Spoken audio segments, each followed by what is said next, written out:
Estamos aqui com o projeto Explorando o Espiritismo, a minha relação com o mundo. Esse projeto onde toda quarta-feira nós divulgamos um vídeo novo com reflexões que a doutrina espírita nos ensina, né? São poucos minutos de reflexão, mas nos trazem assuntos que fazem parte da nossa vida, nos proporcionando reflexões menos complexas de se ter, vamos dizer assim, né? Numa linguagem de fácil entendimento. Vínhamos falando nas últimas semanas sobre as leis morais que a gente encontra descrita no Livro dos Espíritos, na terceira parte, onde os espíritos nos ensinam sobre a lei natural da vida, né? A lei divina, a lei de Deus, a lei que rege a todos nós. E concluímos, então, na semana passada, falando sobre a lei de justiça, amor e caridade. E hoje, então, nós vamos falar sobre o homem de bem. Por que nós vamos falar sobre o homem de bem? O Evangelho segundo o Espiritismo possui um capítulo onde fala do homem de bem. E a ideia é nos inspirar, né, sobre os caminhos que precisamos percorrer. Nós estamos entendendo aqui durante todo o programa Explorando o Espiritismo sobre o objetivo da encarnação. A gente vem para cá para evoluir, né, para transformar. E para viver essa transformação, nós vamos lidando com situações que somente esse mundo pode hoje nos ofertar através da matéria, da relação com a matéria. Aliás, Deus fez esse mundo para isso, né? Para nos servir, então, de escola nesse processo de aperfeiçoamento. E aí a gente começa a entender, então, que existe um objetivo de eu estar aqui. E esse objetivo vai ser alcançado à medida que eu coopero, né? Com todas as educativas que esse mundo vem nos oferecer. Então, a gente tem como modelo e guia Jesus. E a gente tem descrito a sua história, né? A partir daquilo que foi escrito e que nós temos condições de compreender. Cada vez que progredimos mais, temos conseguido aprofundar mais e compreender mais. Mas aí a espiritualidade, junto a Allan Kardec, então, nos ajudou a ter uma visão do que se espera de nós nessa busca onde Jesus serviu de modelo e guia. E por isso, então, é que foi transmitido esse ensinamento sobre o que é um homem de bem, né? Nós estamos aqui sempre lutando pelo bem ou para que o outro, né, atue no bem, ou estamos sendo cobrados para atuarmos no bem, mas enfim, o que é ser um homem de bem? E aí a espiritualidade vem e nos ensina. Ocorre que quando a gente lê essa passagem do homem de bem no Evangelho, pode haver um distanciamento, um sentimento de eu não sou essa pessoa, né? E não vou conseguir ser agora. Então, a gente às vezes tem um descrédito dessa característica do ser, assim como por muitas vezes a gente tem também de Jesus, porque é algo tão distante, né, da nossa realidade que a gente se sente incapaz, quer dizer, eu nunca vou conseguir alcançar a evolução se esse é o resultado que eu preciso alcançar. Mas a gente precisa entender que o que a espiritualidade nos traz na passagem do homem de bem é justamente o ideal, né? O que é o ideal? É um futuro, sim, distante, mas que eu só vou alcançar se eu der o passo do agora, né? Então, quando a gente tem um desejo, uma vontade né, de chegar em um determinado lugar, e aí vou trazer um exemplo bem do nosso dia a dia. Ah, eu estou com sede, eu quero beber água. Não tem água aqui. E agora? Né? O fato de não ter água aqui não significa que eu não tenha o desejo de tomar água. Eu quero tomar água, só não tem água aqui. Então, se eu quero tomar água, mas não tem água aqui, o que eu vou fazer? Eu vou ter que me levantar e me dirigir até o local onde eu consiga servir água para mim. Não é assim? Não existe mágica. Então, se eu não der os passos necessários para chegar lá, eu não vou atender ao meu desejo de beber água, né? E aí, lembrando, para eu chegar lá, são várias ações que eu preciso ter, né? Eu preciso primeiro me levantar, porque eu estou aqui sentada, e para eu me levantar, eu preciso me apoiar, pelo menos eu. Talvez você consiga, na posição em que está, simplesmente levantar. Já eu não, eu precisaria me apoiar nesse momento para eu conseguir me levantar, né? E aí eu vou dar alguns passos, você vai dar outros, porque a sua distância do local que você consegue beber água é diferente da distância que eu estou, né? Então percebe, existe um caminho, existe um processo, existem instrumentos que são muito particulares à realidade de cada um de nós, porque cada um de nós está numa distância específica ou num contexto específico nessa relação com o desejo, que eu estou exemplificando aqui através da água, certo? Então, eu não vou desistir de atender ao meu desejo somente porque não tem como eu fazer isso agora.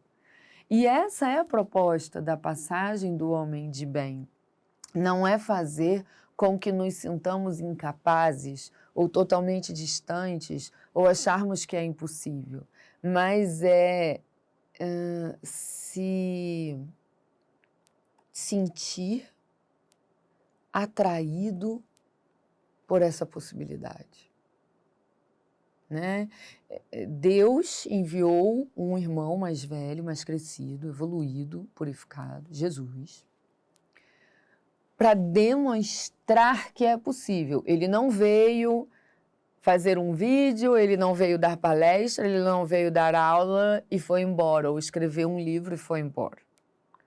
Enquanto ele disseminava o conhecimento, ele exemplificou. Justamente para que víssemos que é possível, embora haja um caminho de conquista, né, da moralidade, um caminho de maturação para que eu chegue na idade moral desse irmão querido. E aí, com a doutrina espírita, a espiritualidade então nos trouxe uma maneira de refletirmos sobre qual passo dar para chegarmos lá. Então, eu vou fazer a leitura de algumas partes aqui, mas os convido aí no Evangelho e ler, ok? Então, vamos lá. O homem de bem. Está no capítulo 17, Sede perfeitos, item 3, o homem de bem. O verdadeiro homem de bem é o que cumpre a lei de justiça, de amor e de caridade na sua maior pureza. Nesse momento, é um momento que é muito comum que tenhamos a vontade de fechar o evangelho, guardar, estou distante disso, né? Mas lembremos, essa passagem vem nos inspirar aos passos que precisamos dar para chegar lá. Então, olha que interessante, ele começa dizendo que é o ser que cumpre a lei de justiça, de amor e de caridade. E semana passada falamos sobre a lei de justiça, de amor e de caridade, né? Então, é um norte, é uma bússola. Para que eu me torne um homem de bem, eu vou precisar me trabalhar para conseguir cumprir com a lei de amor, de justiça e de caridade. entende? E aí vem o chamado do autoconhecimento. Como eu vou me esforçar para fazer algo sem saber onde eu já tenho fortalecido, onde eu tenho ainda frágil na minha moralidade? Então, eu preciso entender o que é essa lei de justiça, de amor e de caridade, né? E aí, entendendo isso, é que eu vou identificar, poxa, isso aqui eu até faço já com tranquilidade, facilidade, naturalmente, mas isso aqui eu ainda titubeio. Então, vou vigiar nisso aqui, vou tentar, vou começar a exercitar algumas condutas diferentes para tentar mudar, ok? Aí, então, eles continuam aqui. Se ele, o homem de bem, né? Se ele interroga a consciência sobre seus próprios atos, a si mesmo perguntará se violou essa lei, se não praticou o mal, se fez todo o bem que podia, né? Então, o que ele... Aí ele continua aqui, tá bom? Mas a ideia aqui é trazer a proposta motivacional que essa passagem tem, tá certo? De novo, os convido a ler com calma, ler todos os dias, quem sabe, antes de dormir, para refletir o dia que teve e ver, né, onde eu tenho realmente facilidade, porque já conquistei essa virtude, já conquistei essa maturidade moral e onde eu vou precisar vigiar amanhã, né, porque são pontos ainda de equívocos que eu cometo. Então, ele está trazendo aqui que o homem de bem é quem reflete, né?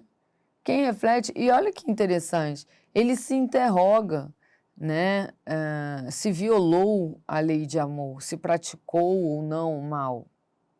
Entende? Então, a depender do estágio que eu estou, moral, eu ainda vou cometer falhas.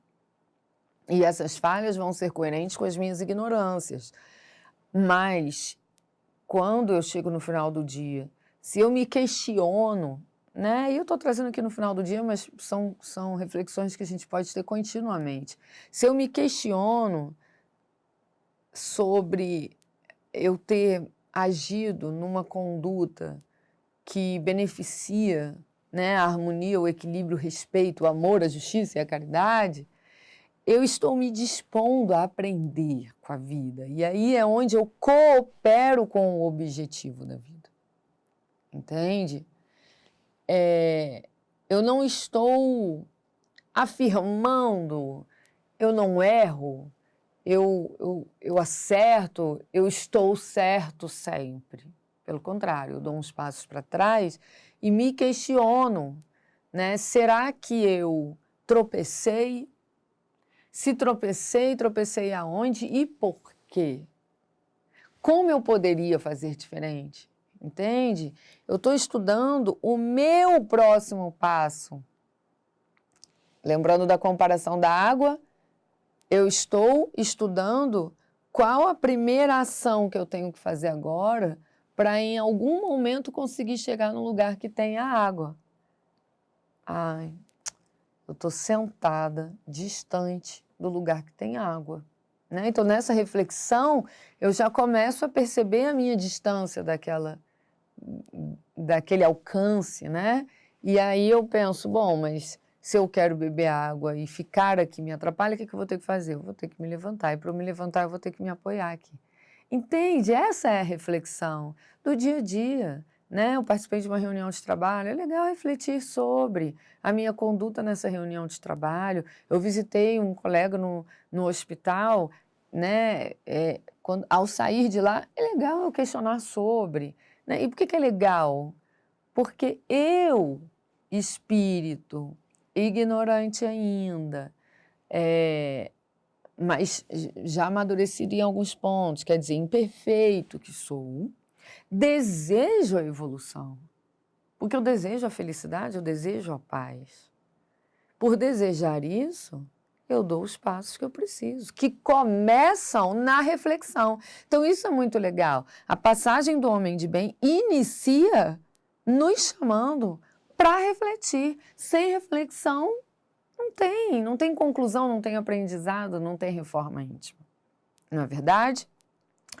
E aí a passagem, então, vai se encaminhando, falando cada parágrafo sobre comportamentos que o homem de bem tem, e alguns desses comportamentos você vai ler e vai identificar uma equivalência, né? Uma integração com aquele comportamento. Poxa, que legal, isso aqui eu já consigo fazer. E outros você vai falar, nossa, esse aqui é difícil.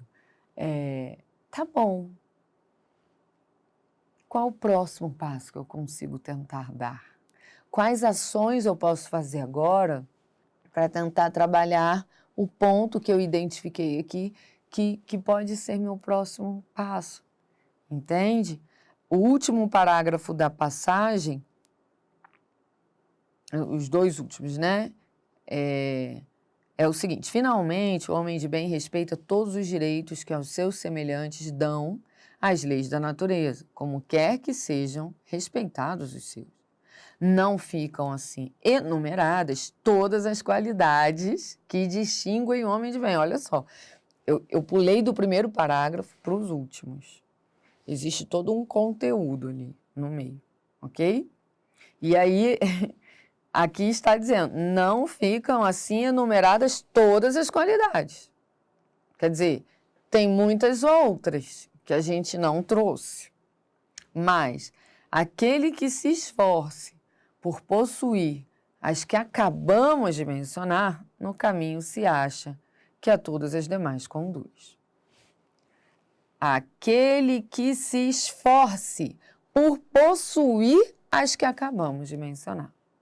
Portanto, essa passagem vem nos orientar sobre os esforços que precisamos fazer para conseguirmos conquistar essas condutas que caracterizam o homem de bem. Com todos os esforços que eu faço agora, eu vou me tornar um homem de bem nessa encarnação? Não, necessariamente. Depende, porque nesse mundo temos espíritos de diversas idades morais, ok? Então, não temos conhecimento absoluto para afirmar que ninguém aqui encarnado, nessa encarnação, vai conseguir se tornar um homem de bem, porque temos variações das nossas imperfeições e da idade moral. Agora, o que é legal é que não nos preocupemos com isso. A questão não é se eu vou me tornar um homem de bem nessa encarnação ou não. A questão é se eu estou atingindo ao meu melhor, Né? Eu estou aqui sentada, querendo ingerir água, então eu tenho um caminho a percorrer, mas o outro que pode estar sentado ao meu lado e tem uma deficiência nas suas pernas, utiliza então de uma cadeira de rodas para se locomover. O caminho dele para chegar na água vai ser diferente, os nossos esforços serão diferentes, né? E olha que interessante, ao lado dele pode ter um outro irmão também com as deficiências em suas pernas, mas a cadeira que ele utiliza é elétrica, né? Então, ele tem outros recursos que esse irmão não tem. Então, temos recursos diferentes, estamos em contextos diferentes, desejamos o mesmo destino, mas a caminhada para que eu saia do estado em que eu estou e atenda ao meu desejo é particular a cada um de nós. Então, fica um convite para que você reduza, né, até conseguir eliminar essa conduta de julgamento do outro, né, da análise do outro, sobre o que o outro tem que fazer para pegar água, e volte esse olhar para si. Qual o meu desejo evolutivo? E o que eu preciso fazer agora para cooperar com isso? Porque eu só tenho o agora. E é no agora que eu tenho que escolher. Semana que vem nos encontramos de novo, então, dando continuidade ao nosso programa. Até lá!